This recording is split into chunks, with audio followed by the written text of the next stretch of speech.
আলামিনের কাছে এতটা পছন্দনীয় হয়েছিল, ওই ব্যবহারের কারণে ওই ব্যক্তিটা গুহার মধ্যে আবদ্ধ হয়ে যাওয়ার ফলে ওই ওসিলা দিয়ে দোয়া চেয়েছিলেন আমার আল্লাহ পাক তার পিতামাতার খেদমতের কারণে, ওই খেদমতের বরকতে গুহার মুখের পাথরটা সরিয়ে দিয়েছিলেন কিছুটা। জোরে বলুন সুবহানাল্লাহ।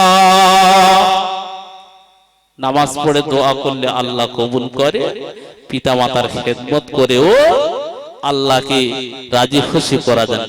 আল্লাহ একটু জোরে বলুন সুবহানাল্লাহ। পিতামাতাকে সন্তুষ্টি করতে হবে। ভাইরা বাবাজিরা, জওয়ান যুবকেরা, নবী পাকের উম্মাতানিরা, পিতামাতার বদদোয়া দেখুন আল্লাহর ওলি কেমন লেগে যায়।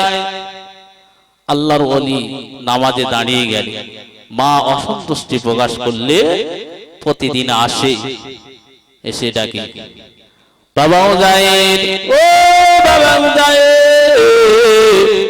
উজাইর নামাজ অবস্থায় দাঁড়িয়ে যায়, নামাজ সমাপ্ত করব।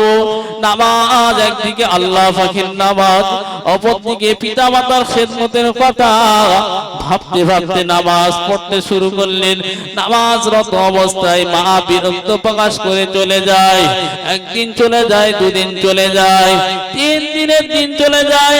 নামাজরত অবস্থায় ওই সময় নামাজরত অবস্থায় এসে যখন ফিরে যায়, 3য় দিন বলে গেলেন, ও রব্বুল আলামিন আল্লাহ, আমি জুরায়েদের মা জুরায়েদের জন্য বদদোয়া দিয়ে দিলাম।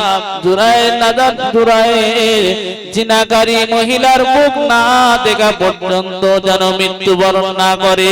জোরে বলুন নাউযুবিল্লাহ। একটু বিরক্ত প্রকাশ করে বদদোয়া দিয়ে দিলেন। আল্লাহর ওলি ক্ষেত্রে বদদোয়াটা লেগে গেল। আল্লাহর ওলি ইবাদত বান্দেগি করছে, একদিন গ্রামের মানুষেরা এসে লাঠি বাড়ি নিয়ে হাজির হয়ে গেল। একদিন এসে হাজির হয়ে গেলে লাঠি বাড়ি নিয়ে। ওই সময় জুরায়েজ বললেন, জুরায়েজকে বললেন, দেখুন এই মহিলাটা বলছে তার গর্ভেতে যে সন্তানটা হয়েছে এটা নাকি আপনার কারণে হয়েছে। জুরায়েজ বললেন, শোনো, সেই সন্তানটাকে আমার কাছে নিয়ে আসো। জুরায়েজের কথা বলার আগে তার ইবাদতের কুঠরিটা, তার ঘরটা ভেঙে চুরমার করে দিয়েছে। জুরায়েজ সেই সন্তানটা আসার পরে বলল, বলো বলো তোমার পিতাকে। আল্লাহ পাক সেই শিশু সন্তানের জবানটা খুলে দিলেন। জোরে বলুন সুবহানাল্লাহ। বললেন, ওই মাঠের আখাল। জোরে বলুন সুবহানাল্লাহ। তাহলে আল্লাহর ওলির ক্ষেত্রেও মায়ের বদদোয়া লেগে যায়, ঠিক কি না? ভাইরা বাবাজিরা, জওয়ান যুবকেরা, সংক্ষিপ্ত আকার আল্লাহ নবী জানিয়ে দিয়েছেন, রিদাল্লাহি ফি রিদাল ওয়ালিদাইন ওয়া সাকাতাল্লাহি ফি সাকাতাল ওয়ালিদাইন। আল্লাহ পাকের সন্তুষ্টির মধ্যে পিতামাতার সন্তুষ্টি নিহিত রয়েছে, আর পিতামাতার সন্তুষ্টির মধ্যে আল্লাহ পাকের সন্তুষ্টি নিহিত রয়েছে। জোরে বলুন সুবহানাল্লাহ।